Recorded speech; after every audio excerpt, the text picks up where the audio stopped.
大家好，我是小强。往大碗里加入300克面粉，3克干酵母。先来把干酵母混合均匀。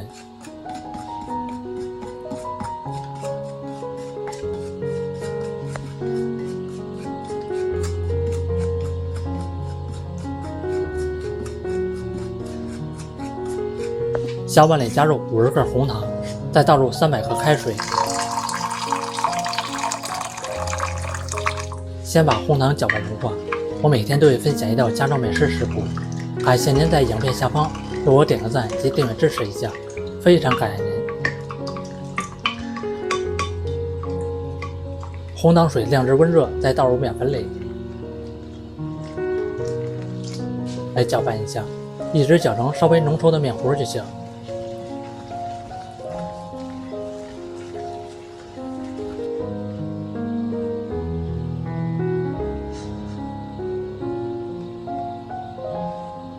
盖上盖子，想法很大。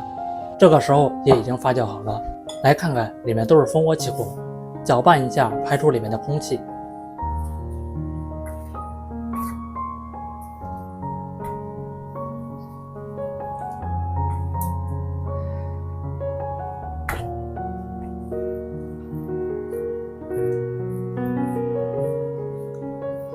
准备2个小碗，往每个里面喷一点食用油。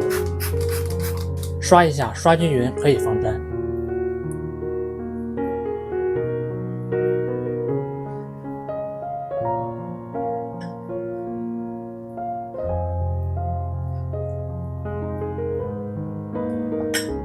再放入面糊，每个放入7分满就行。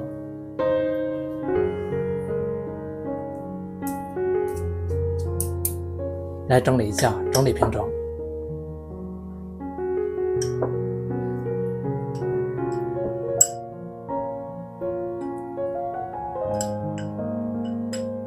放入蒸锅里面，先不要开火，继续发酵10分钟。现在已经发酵好了，就是这样，明显膨胀变大了就行。盖上盖子，上吸油漆时大火蒸25分钟，蒸好以后焖3分钟取出来。再用铲子从边上刮一下，轻松涂抹。